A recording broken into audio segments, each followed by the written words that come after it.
We are live on Masti AVI right now. हमारा चल रहा है cooking show which is called Cooking Comes Alive, the only show of its kind across Southeast Asia, जहाँ पर radio studio से live हम kitchen के अंदर घुसते हैं और लाइव खाना बनाते हैं। पहला अगर आपका स्वागत करता हूँ सिंगापुर रेडियो मस्ती 24/7 लाइव की वो महफिल जिसे आप थ्रोबैक थर्सडे कहते हैं। रेडियो मस्ती 24/7 पर आप हमें दिल की आंखों से देखते हैं, लेकिन मस्ती एवीआई पर हम भी आपको देखते हैं और छेड़ते हैं। Best of audio and visual entertainment, games, star interviews, contests, full on masti. Masti AVI. Masti AVI. Masti AVI. Masti AVI. Follow us on Radio Masti 24/7 Live Singapore Facebook page and watch all shows on Masti AVI tab on our app Radio Masti 24/7. Masti AVI, meaningful entertainment at your fingertips. Brought to you exclusively by Radio Masti 24/7. Hello, and welcome. This is Renuka, your fun and relatable host on Masti Media Network, Masti AVI, with yet another fun conversation on this. And that's all about books and about writing. Write, publish, and repeat. Every author has a first. And today's guest is not only a first-time author, but proof that management school really does strange things to people. On the show with me today is someone who was once my classmate, an average student by his own admission, who has now casually gone on to become an Amazon best-selling author.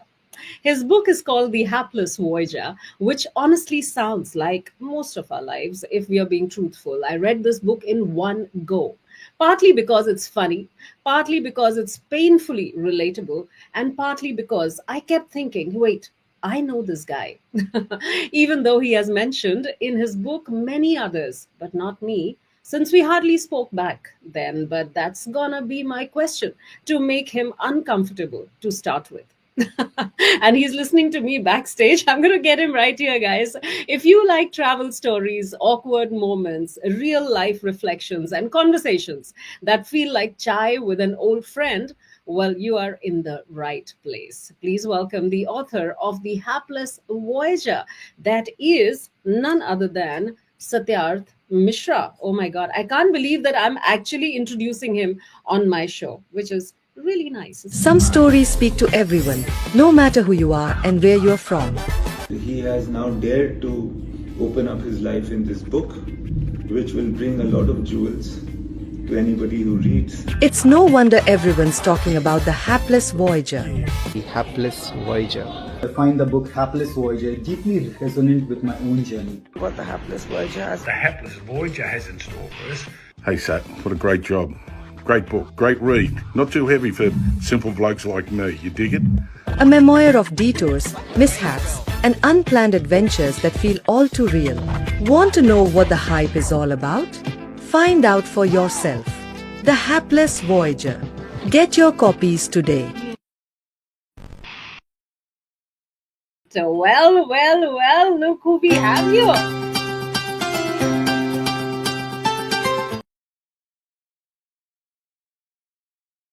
Can you hear me? Yeah, you are on mute right now. Okay, now you're not. Welcome, Satyarth. Well, welcome to the audiovisual interactive platform of Masti Media Network Singapore. It's a pleasure because obviously we are speaking after many, many years. My audience keep guessing my age, so you have an opportunity to hide yours, by the way. But let me tell you, if you slip, we're going to stick to you being my senior. Okay, multiple years, and therefore my former classmate. Okay, is that all right? Always a hard act to follow, Renuka. That's who you are. But I shall ascribe and subscribe to your guidelines, and I'm at your disposal. It's an honor. And look at what you've created at Radio Masti. For many, many years out of Australia, I would have visitors from Singapore who would talk about Radio Masti, and I would just cheekily slide it in saying, hey, Renuka happens to be a classmate of mine. So it's an absolute honor. It's a pleasure. Oh, thank you so much. But I'm not going to be nice to you just because you said all that. Okay? That It's not scares good. me, but I don't think there's an escape. So I'll play along, Renuka. How nice is that? All right, we already have some people. Hi, Lalita. How are you? Welcome. Of course, she's already smiling about, what I said just now, but we're going to have those smiles throughout. So, Satyarth, you know what? I read your book. Believe it or not, I read it. I'm one of those who also read it in one go, all right? And I'm sure you're not surprised. But what I did not know is, your background, because back in the management school, you and I were not really interacting much. You were always busy with a few people who you've named in your book, by the way, so we have to get back on that. But I didn't know about your humble beginnings. So obviously we've been talking about India, Malaysia, Australia. But tell me something. What was that one first moment when you said, you know what, I've arrived, I'm really on the move, and this is going to define me? When was that? I think, Renuka, in effect, I never thought seriously about myself, and I had no hope. That's why the word hapless, right? Uh, so when perchance, a phone call that I made landed me in KL the year Yeah. 2000, I thought, life has something to offer. I'd been an underdog, some sort of a black sheep, and I always felt out of place in the corporate world in the initial formative 5 years. So when I arrived in KL, I thought if I could work in the international market, land here first of all, and work in the international market, then anyone else can, and I can have a crack at life in a good way. That arrival in Kuala Lumpur, I think that could be termed as a defining turning point in my otherwise hapless life. Yeah, yeah. But do you think, did you ever imagine that, from your humble beginnings, you're actually going to be across so many countries? And today I believe you are an Australian citizen, aren't you? That's correct. Never in my wildest of dreams or aspirations did I ever think I would travel overseas, Renuka. Leave aside traveling through countries. Yeah. And so, yeah, and here we are. And that just illustrates the haplessness of any voyager. So the short answer is no, I never thought, I never imagined I would. Wow. So your book, when I was reading it, it sort of begins with, if I may say so, some self-deprecating humor. Yeah, like you calling yourself average student. And Which this is is, true. yeah, which may be true, but how many people really go around, so many years later and start admitting that we were very average? But that tone really sets the mood. So what made you choose that tone instead of saying, I'm a hero, I'm writing this book today, I've been to so many places, and I've really reached a certain level today? Why that self-deprecating humor, and why not the hero tone? Renuka, I think the ability to just be yourself and call out your vulnerability uh, is critical. When we reconcile to our own journey ourselves, then we realize that we someone who never had a hope in hell to travel a bit, and it's not a big deal anymore. Everyone travels. It's critical to look at yourself, and that's what I've done. It's also important. We are all, I've said somewhere, we are all vulnerable. We can all be hapless at any given point in time. Seemingly, we could have it all, but we are all vulnerable. And that's what life is. That's the beauty, the fragility of life, right?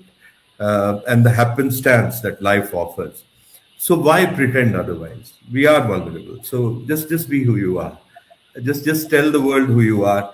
And I never meant to write anything which would be preachy or which would sermonize, because no one would read it anyway. So I thought it's best to relay your story from who you are. Yeah. That is how it came about. I was not writing for any audience, as Imtiaz also said. I think he once read one of the chapters and he said, "You take the reader there, and it's very relatable." So I said, "That's the only way to be." I want to relay my own vulnerability. I want to share my own helplessness. Right. And that's what will resonate because that's who we are, vulnerable. And we continue to be. So just relate the truth. Very natural. I would say it's being Satyarth. Let's put it that way. Being Satyarth. Yeah. Okay. So Satya, the narrative, right? When I was also going through the book and I was kind of holding that, the narrative is very much non-linear, right? So there's one review that I read which also said that the book allows readers to jump into any chapter, whether we're talking about childhood adventures in Patna, or we're talking about the humorous cultural confusions, right, abroad, or the heartfelt reflections. But was this structure, because it was kind of new to me, frankly, was it deliberate from the very beginning, or did it evolve as you started writing? It's a great question, Renuka, and I'm grateful that eventually those 14 chapters unraveled themselves in a Yeah. non-linear, completely delineated stories from Yes, my travels. they did. So first up, I have to acknowledge a gentleman by the name of Bobby Galinsky, a very loud Hollywood writer who wrote a film called The Flatliners. He wrote the screenplay for this film, which was ahead of its time, before our times, produced by Michael Douglas. So Bobby and I initially had confrontation around world politics, and then we became great friends. He became a mentor, and he read up some of my work, and he said it's brilliant. The only piece of advice I have for you is do not write in a linear fashion. You lose the audience. Okay. So, and Renuka, the second element to this is I've been writing sporadically over 15, 16 years. So whenever certain things in life moved me, I would write.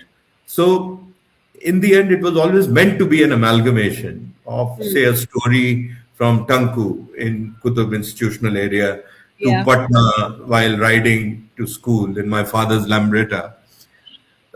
So those stories were in place. Whenever I thought of something, I wrote down. That was my therapy. That was my escape. That was my refuge. Oh, okay. So when I doubled down in April this year, quit my job, resigned, and started to put it all together, I hired a brilliant editor called Mriga. She and I had the same conundrum. How do we structure this? I said, look, let's just read through and see what makes sense. So she had Yeah. some structural advice, so I recommend her very, very highly. She had to walk the tightrope, which was that she couldn't tamper with my content. Every writer is quite egotistical, and at the same time, she had to read and be honest with the content. So she contributed a great deal, but in the end, the book took its own shape. And there were a couple of chapters, for instance, the chapter on racism. There's an element in Yeah. your country. There's an element, or there's a setting in Australia. So we combined it eventually to not with a view to make it coherent, but just for the reader to find it easy to read, so to speak. Wonderful. Cool. So, talking about the different chapters, how did you strike that balance between humor and the deeper reflection? Especially, we were talking about culture, we're talking about belonging, we're talking about racism, right?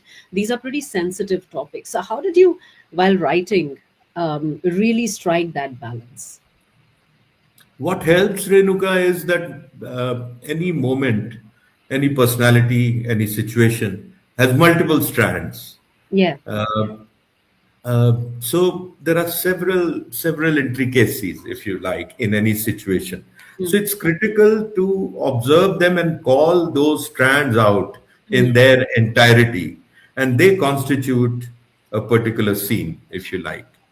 Whether it's asking for Foster's when you first arrive in Australia, thinking it's world's greatest beer and being scoffed at by an Australian and thinking he's racist, as I had been forewarned about, or whether it's the story of my brother who fought for the tribal women, Yeah. right? Yeah. So while he was this great stalwart who feared no one, fought for the tribal women, he had a lighter side to him.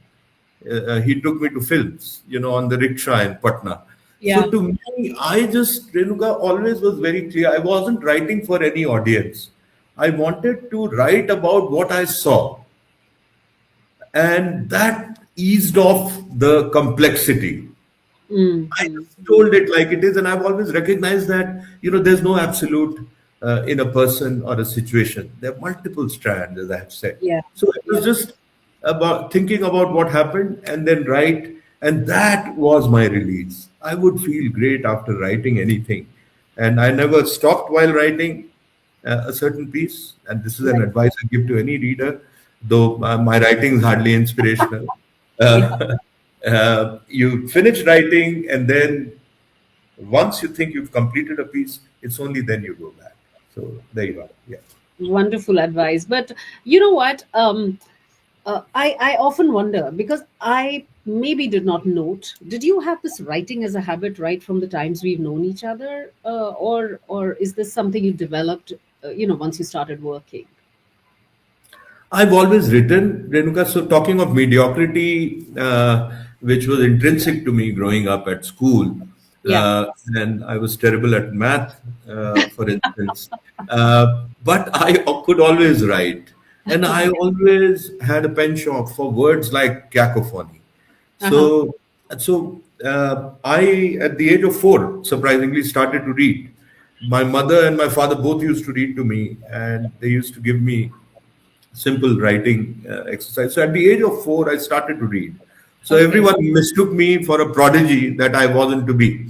But I then read copiously. So I had about 1,000 books by the time I was 10. Right. So, you write, your writing is a function of what you read or what your mind experiences in the form of visuals, right? So I carried a lot of that substance from my childhood.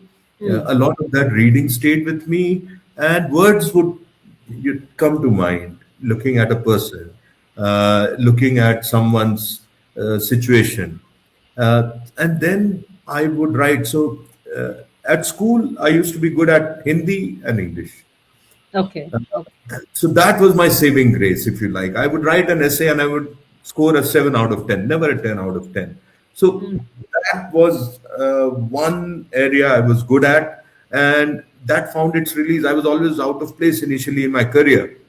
So my only refuge was words.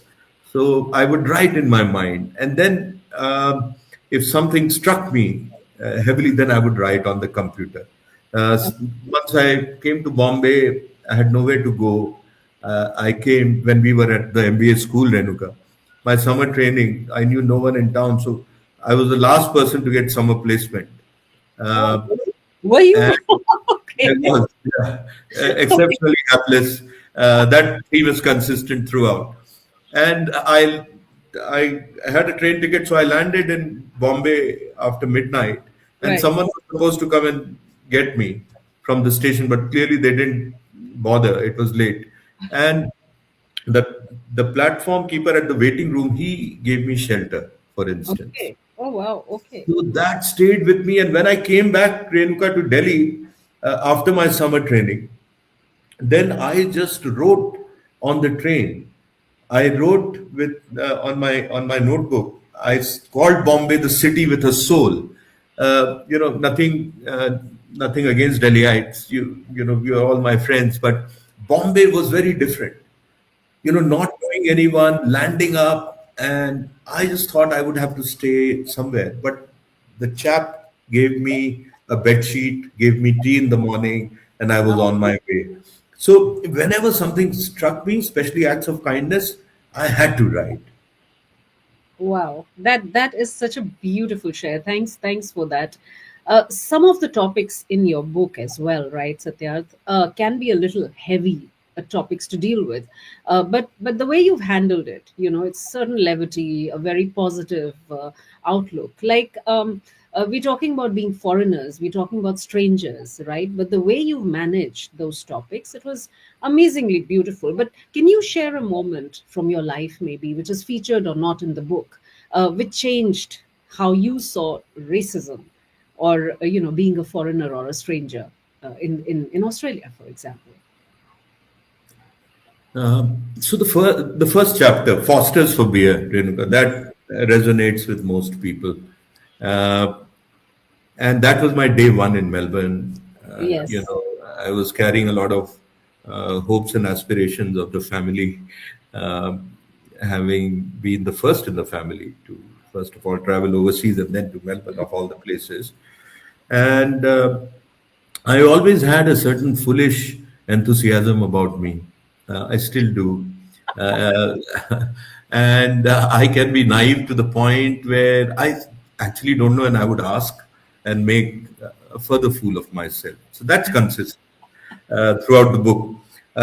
So I arrived and my bags were left in KL, as Yeah. you read. And when Yes. I go across and I think to myself, this is my opportunity to get that Foster's that you and I drank in Delhi University or Ford School of Management, which was cheap, and the long necks used to be outstanding. Remember? I didn't. That's why I was not a frequent at Tanku's, right? That's why I'm not in the book. So I'm just trying to derive a relationship. Unfortunately, I missed those moments, but we'll get back on that one. I think we can change that, Renuka, the next time you and I meet, but we can change that. It's done, easy done. Uh, so, so when you come into a new place, a new Yeah. country, Yeah. and people have had mixed experiences. So someone said to me, "Look, be careful. Some Australians are very racist, and they let you know." So you are a function of what you've learned, what you've accrued, what you've accumulated. So I asked for this beer. I said Foster's, and the barman, the chap who's serving, he says, "Oh, you're lucky we have it in stock." And the guy at the next stool, as you read, he scoffs at me in a bit, and he says, "It's shit beer, right? It's shit beer." And that's when think to myself, "Geez, he's got nothing pleasant to say." And he's already being almost derogatory. Yeah. And then of course it flips on its head, the story, and he shouts or he orders me a beer, which is much nicer, and we become great friends to this date. 26 years later, we are still friends. John and I. He lives in the country. So acts like these, Renuka, and I always find racism is a very blanket word for multiple phenomenon that underpin this word. It is institutionalized in India, for instance, in my village, for instance, Yes. certain section of people cannot enter a temple which a relative of mine has very haughtily and proudly built. So I refuse to go into that temple. But it's people who don't know any better, who actually indulge in that sort of a behavior, people who've not had the opportunity to travel. So they can be subjects of empathy, and it's everywhere. Good and bad, which is also subjective, is everywhere. It's also to a great extent dependent upon how you first respond, the stimuli that you offer. I think I can safely say that in hindsight. Absolutely. So I think it's a mix of both. So we're going to take a short break here because this conversation is getting extremely heavy. Yeah, as expected from Satyarth. I need to make him Sure. smile and on his feet. So I'm going to play a rapid fire with you. Ha ha, he's so stressed. I love am quite intimidated by you, Renuka, and the popularity that you have. it. And I have two questions. I think we've already answered one question, but I'm just going to bring that up as well, just after 9 seconds.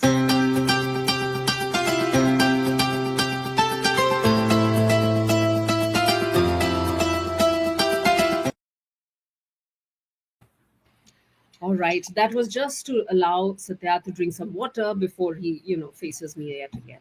So, Satyarth, I'm going to ask you 5 questions. Don't worry, these are all answerable questions, and I know you're not average at all. I'm beginning to trust you, Renuka, which is very hard earlier. So, just whatever comes to your mind. All right. So, describe the Hapless Voyager in 3 words. Let's see. Lucky, blessed, sometimes, Sometimes. Is that a 3rd word? and hapless, for sure. Okay. That is awesome. One place that truly changed you. Patna, Renuka. It did. It and did. and despite having traveled through the world, different continents, you are still going back to where you started. So, quick one. you think of Patna, what comes to your mind? And this is not a part of the questions. There used to be shops called Gumti where you would get chai and singhada, which is samosa. The ubiquitous Gumti in Patna, Ah, it's a great social cohesive structure and institution. So you talk about Patna, Gumti comes to mind, Renuka. awesome. I have never heard that word. Obviously, I've never been to Patna, but this is something that I'm going to catch you on. The next one, it's a hapless travel moment that you can laugh about now.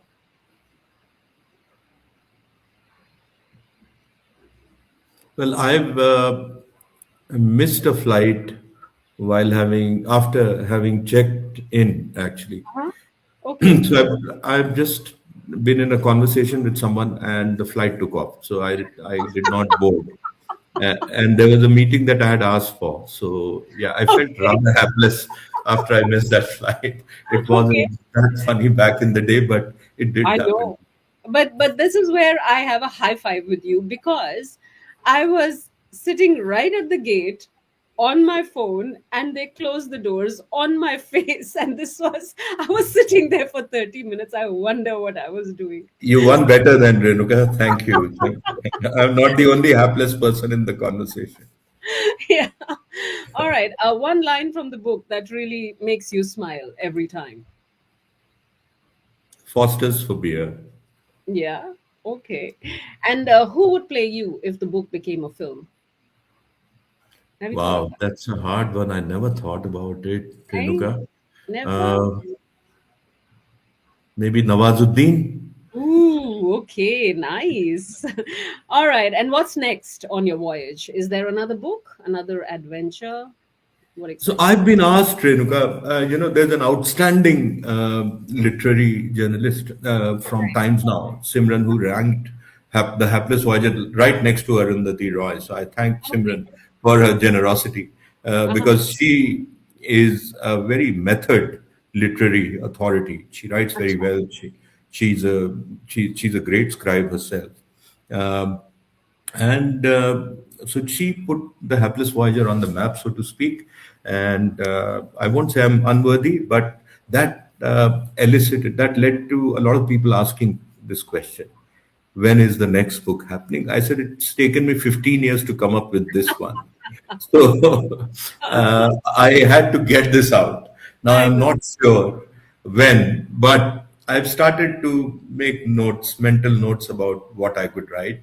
When I hear from someone like yourself, Renuka, who are now a dear friend, or anyone who's a stranger and who's read the book has a nice thing to say about the book, I think I do have another book in me, but I'm not Wow. quite sure what shape or form and when. I think I'll commission myself to write it, so to speak. I am sure you'll get around that with time. I'm very sure of that. Now that you have more time on your hands, by the way, as you said, you've just moved back to India. Is this a permanent move, or is this something that you plan to just kind of in the interim and then sort of go back? So, Renuka, as the book conveys, nothing goes as per, the best laid plans of mice and men, as someone said, always go awry, right? So, Yeah. to me, one consistent theme in my life, and I'm reconciled to it, is impermanence. So, who would have thought that, first of all, you'll get to Australia and then build a home in Australia, and your kids will grow up in Australia? So, that's happened. True. Uh, True. and now we are in Bangalore, being closer, wanted to catch the slice, the action that is India right now, being closer to parents. Mm. Life runs 180 degrees, so we find ourselves here. So to Yeah. me, again, never say never, as my Aussie compatriots say. Don't know what will be. I'll just play along like I have and just remain open and amenable to anything that life has to offer. So right now it's a state of flux. Haven't planned anything. I am working with a climate change think tank, which is Oh, going very well. It's a great cause. So as of now, that's where it is at. But I don't really know where I'll end up. Renuka. Wonderful. Whoever could have thought that you and I are going to connect this way after so many years, right? When we never spoke and when I'm not mentioned on the book. Okay, this is the third time I'm reminding you of that. Okay. Yeah, you are spot on. Thank you. Yeah, thank you. There's a question here which says which place or stranger you met during your travel surprised you the most and why? I think we just answered that. The Mumbai, yeah, may I say that? Okay. Yeah, or Yeah. would you like to add to it? Yeah, see, there's one moment when there's a chapter on Raju Bhaiya, right, which is titled Yes. Kali Topi Lal Rumal, and Yeah. this absolutely iconic man. He, by the way, galvanized 10,000 women, and they got stuff done for themselves, that is, securing food for themselves that they couldn't have. So, and when he was acknowledged or awarded by the president, he took 10 of those women to receive that award. So, long story short, I was on the train. He had passed away. I was desperate to get to Satna, the small town where the cremation was to happen. And I was visibly distraught, like you would be. He was a great influence, my elder brother. And just next to me, there was a young man who was eating his lunch. He'd got copious portions of food. I think his wife would have been happy to get rid of him, so cooked, variously for him. Yeah. And he looked at me and he said, he was eating and he did just pass that paper, newspaper on which people eat with achar, paratha, and all of that. And he said, eat. Yeah. He said, eat. So there were no words exchanged. He looked at me, talking of strangers, and we ate together quietly. And I took a photo of that newspaper where both our hands rested while picking Yeah. up food. So, talking of strangers, that's one moment which has been abiding. It stayed with me, Renuka. You must have been staring at his food, I'm sure. I was too visibly distraught actually. So he took pity on me. He said, poor chap. Yeah. I think that was a habit from college days, right? When all the That is true. I have feasted on. I am very grateful to the kindness of many of you, my classmates, who would bring me food. I won't deny that. Okay, so there's another question before I let you go. Was there a moment in your journey where you felt completely lost, and looking back now, you're grateful it happened? So this was in Bombay, and I had just, I think, achieved a semblance of stability. I was into a national sales job, and I thought life is finally looking up. Yeah. And that's when I write this greeting card to my HR manager, who used to be my HR manager. And I get a call from him the next day of him receiving the card saying, hey, कहाँ चला गया तू छोड़ क्यों दिया company को? And then he said, घर का number they. And he called me and then he got me interviewed. And I had just sort of settled down in Bombay. Our boy was, I think, 6 or 7 months old. And here I was with an opportunity to go to KL, which I never in my wildest of imaginations had thought that I would. So it was a conundrum, but a good one. And I took it. I was very decisive and I jumped at it. And life happened. So I'm very grateful for that moment. Thank you for asking that question. There are certain moments that change the course of our lives, and we wouldn't take it that serious at that point. But then looking back, you're right. We look at them as some of the most precious moments, right, which are life defining. So, all right, last question now, just before I let you go, is one, of course, please tell our audience how exactly they can get hold of your book. And of course, the other one is if you could invite one stranger, somebody you've never met, to co-write your next chapter or your book, who would it be and why? Wow, that's a big one. So the Hapless Voyager is on Amazon, and I think I will blow my trumpet, Renuka. Thank you, because I don't want to be a penniless writer. It's done well, but I need it to break out into the orbit to a wider audience. So it's on Amazon. It's 4.9, 4.8 on Goodreads and Amazon. But Amazon will deliver you a copy of the Hapless Voyager within a day. So a link can be shared. It's also on our Instagram. The second question, look, first of all, again, Renuka, as you know, there's not much else to write about my life. But I've gone well and beyond. I've gone to town talking about a non-illustrious life, well lived, if I may add. But Amitav Ghosh will be someone who I absolutely admire.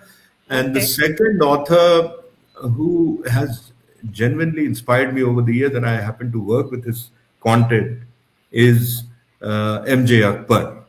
I don't think anyone else is in contemporary times is a better writer than MJ Akbar. These two, every time I read them, I have goosebumps. I mean, irrespective of whatever they've written. So it'll be one of the two. I'll be privileged. Well, you have all the time in the world now to lay back, enjoy India, look at your climate change initiative, and of course, think of your next book, next adventure, and of course, keep all of us entertained as well with those very light-hearted, very honest writing. That really is something that I believe about your book. Well, as I said, I read it in one go, and I hadn't held a book for many, many years. So the touch of that paper, and of course, thank you for making sure that I got my copy. I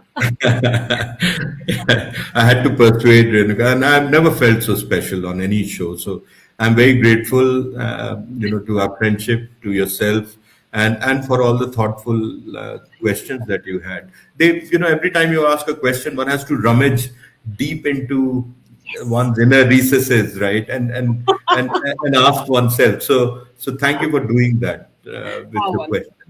Thank you so much. I'm glad this is without attendance sheets and without exams, but then it's been just amazing talking to you. This is more like a reunion, frankly, less of a show or a conversation. So thank you for turning everyday chaos, Satyarth, confusion, chance encounters into a book that made people laugh, think, and feel a little less alone, I would say. So to everyone watching, well, if you have ever felt lost, average, confused, or life like it didn't come with a user manual, frankly, but the Hapless Voyager is basically just us. That's what it is. So check out the book on Amazon, as Satyarth just said. Show some love, and remember, not all who wander are lost. Some of us are just winging it very sincerely. So thank you for joining us, and thank you for all the questions, and of course for your time, and we'll see you very soon. Until then, keep voyaging, and of course with Satyarth, I would say now is the time that you do not vanish from my radar.